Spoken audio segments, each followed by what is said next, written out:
में जिला के अध्यक्ष रूपक श्रीवास्तव जी, भूपेंद्र नाथ तिवारी जी जो बगहा के जिला अध्यक्ष है, जिला उपाध्यक्ष हृदय नाथ दुबे जी, अजय राय जी, मनोज सिंह जी, दिनेश्वर तिवारी जी, विभा रंजन चौबे जी, नरकटियागंज के श्री सभापति रीना देवी जी, पूनम देवी जी, उप सभापति। महोत्सव आजादी के 75 साल के बीतने के बाद मोदी जी ने एक तय किया है कि 2047 जब आए तो भारत अग्रिम भूमिका में रहे विश्व के। इसके लिए एक रोड मैप बनाकर और भारत को विकसित करने का जो उन्होंने एक परंपरा चालू किया है, उसी कड़ी का एक अमृत वेला में अमृत रेलवे स्टेशन यानी 508 आज रेलवे स्टेशनों का शिलान्यास जो सुविधा युक्त होगा, जनता के लिए सुविधा युक्त होगा और स्टेशन अलग से दिखेगा कि अमृत काल का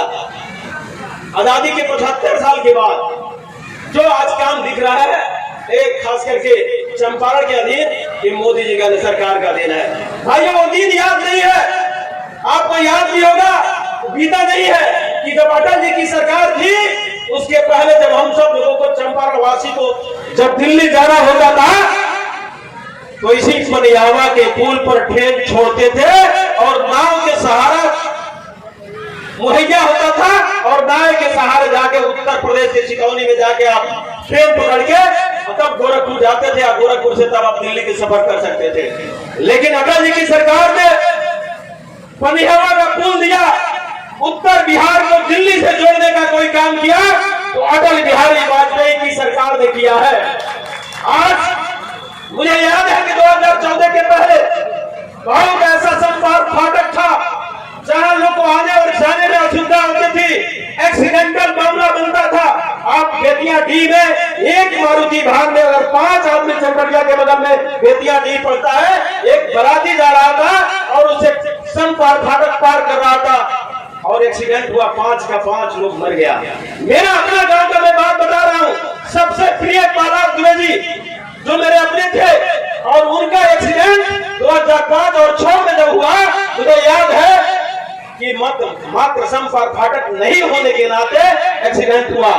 आप चले जाइए भैरवगंज के बगल में, हमेशा भैरवगंज आने जाने के क्रम में ट्रक लड़ जाती थी ट्रेन से, संपर्क फाटक नहीं होता था।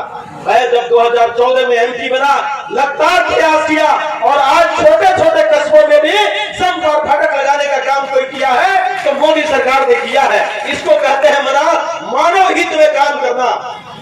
उतना ही नहीं, नरकटियागंज का लोग भूला नहीं है, जब नरकटियागंज का रेलवे गुमटी फाटक बंद हो जाता था और मरीज को पटना दिल्ली या मरीज को बेतिया हॉस्पिटल में इमरजेंसी में जाना होता था तो फाटक आधे घंटा बंद रहती थी। मैंने लड़ाई करके मनोज सिन्हा जी आए थे, शिलान्यास करके गए और आज आरओबी दिख रहा है, चाहे बेतिया का हो चाहे बगहा का आरओबी हो। अगर मोदी सरकार नहीं होता तो भाइयों नहीं हो पाता। मुझे वो दिन याद है कि 2014 में मैं दिल्ली का सफर कर रहा था और जब मुजफ्फरपुर से आगे बढ़ने के बाद, गोरखपुर से आगे बढ़ने के बाद रेल दोहरीकरण दिखता था और बिजली से भी ट्रेन चलता था, जाने के बाद दिखता था। मैंने कहा कि क्या चंपारण में क्यों नहीं हो सकता है, उत्तर बिहार में क्यों नहीं हो सकता है। आज दोहरीकरण का भी काम हो रहा है, बिजली से भी ट्रेन चल रही है, एक मोदी सरकार का देना है भाई। तो कांग्रेस ने किया, लेकिन मोदी जी ने दृढ़ संकल्पित है कि गरीब का जीवन स्तर बढ़ना चाहिए, गरीबी से बाहर निकलना चाहिए और मध्यम वर्ग का भी जीवन स्तर में सुधार होनी चाहिए। अगर कोई गरीबी से निकलता है, गरीब जब अगर सक्षम होंगे तो कपड़ा खरीदने किसके यहाँ जाएंगे। मध्यम वर्गीय लोग कपड़ा का दुकान किया है, किराना दुकान किया है, दवाई की दुकान की है, तमाम व्यवसाय से गरीबों से ही चलता है। भाई अमीर तो देश के अंदर गिने चुने 100-200 लोग होंगे। सबका जीवन स्तर में बेहतर व्यवस्था हो, इसके लिए मोदी सरकार आज दृढ़ संकल्पित है। करते हुए भी आपका और मेरा हित करने का काम अगर किया तो मोदी सरकार की नतीजा है। और उतना ही नहीं भाइयों, कोरोना काल में जो कर्मचारी काम किया उस पर मोदी सरकार फूल का बारिश करने का कोई काम किया, बधाई देने का काम किया तो मोदी सरकार ने किया है भाई। आज भारत बदल रहा है, भारत अग्रेसिव है, मोदी जी लाइव होने वाले हैं, 508 स्टेशनों का शिलान्यास होगा।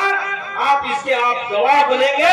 इसी शब्दों के साथ फिर 2024 में मोदी सरकार प्रचंड बहुमत से आए, इसके लिए हम सब लोगों को लगना होगा।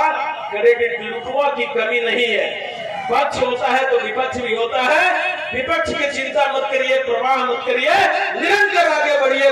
बदलते हुए भारत, नई इंडिया की तरफ आगे बढ़िए। इसी शब्दों के साथ आप सब लोगों को बहुत बहुत बधाई, बहुत बहुत धन्यवाद।